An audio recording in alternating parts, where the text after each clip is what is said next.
في ناس بتشغل تكييف وفي ناس بتشتري الشتاء.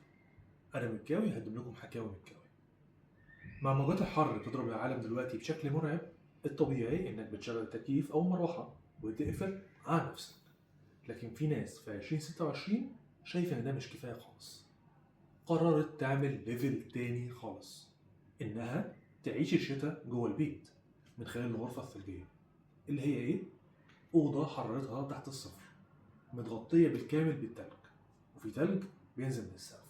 يعني تفتح باب الأوضة تلاقي نفسك خرجت من حر أغسطس دخلت على برد وتلج ديسمبر.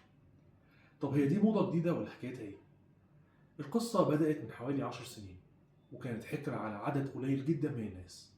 علشان تصنيع تلج جوه مكان مقفول وتحافظ عليه كان محتاج تكنولوجيا معقدة جدا. لكن مع التطور الموضوع أسهل، بس برضه مش رخيص ومش لأي حد. بنتكلم في أسعار بتبدأ من 130 ألف دولار، وممكن تتعمل برخام أو صخور أو خشب، كله على حسب ذوقك. طب ليه في ناس بتعمل كده؟